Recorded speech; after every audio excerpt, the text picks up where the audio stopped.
Remember when we did the free word association on the word salesman and the negative words came up? Let's deal with that once and for all.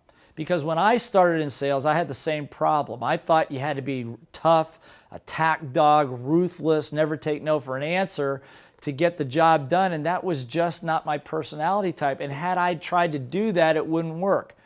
Years ago, Robert Kiyosaki and I sat down and we were talking about all of our years in sales, and all of our friends are in sales, and I made the comment that going into a Monday morning sales meeting was like walking into a room with a pack of dogs. And we just laughed and laughed. And from that conversation, realized that it's not just being an attack dog that makes you successful.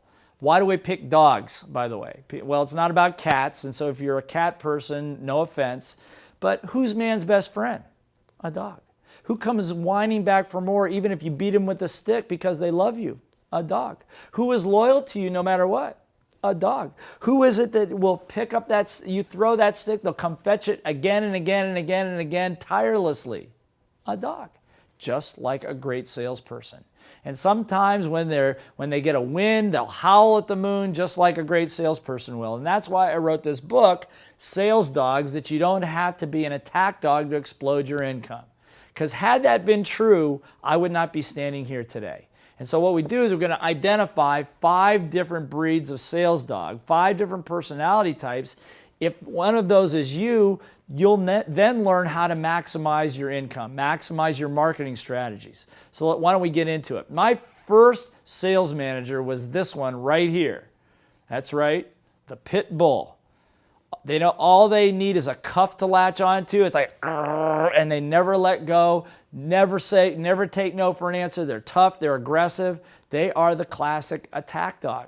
Now that wasn't me, but if that's you, that's great. They're good. A pit bull is good at cold calling. They like taking on new challenges. They have no problem going out there and making that extra call again and again and again. The problem, however, is when you see a pit bull coming down the street, a real dog pit bull that is, and you're coming this way, which way do you go? That's right, you could cross over here because they're intimidating and they scare people. So if that's who you are, that's good, that's your strength, but it's not required. That's only one of the 5 breeds. Some of you may be pit bulls. Think about it. That's fine. But some of you may not be a pit bull, but you may be this one, the poodle. That's right, the poodle. You know, I have a friend of mine in Sydney, Australia. Her name is Leanne. This is actually a picture of Leanne. Leanne would never make a cold call to save her life. But she has this expression that there's always somebody that knows the person I need to talk to. That's her. And she has made fortunes for herself, other businesses she's worked for. She is a classic poodle. A poodle is the type of person that loves to schmooze with people. I always kid her that I think that she has a wine glass permanently Velcroed between these 2 fingers because she shows up at every social function, every community service function, every party, all these things because she is a connector. That's right, a person that has the expression, there's always somebody that knows the person I need to talk to.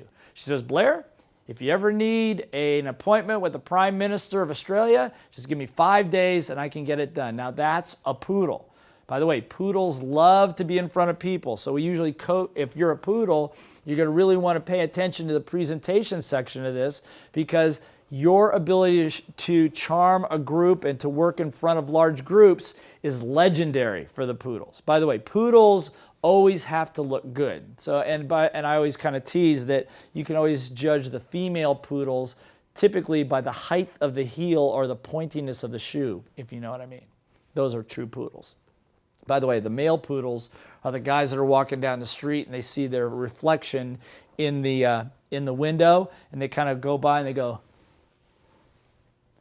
that's a male poodle. And by the way, you know what the most devastating crossbreed of all?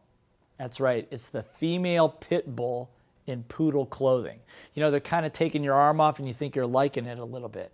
But again, the idea here is to play to your strength. Now, some of you may be pit bulls, some of you may be poodles. Stay tuned because we're going to find out about the rest of you.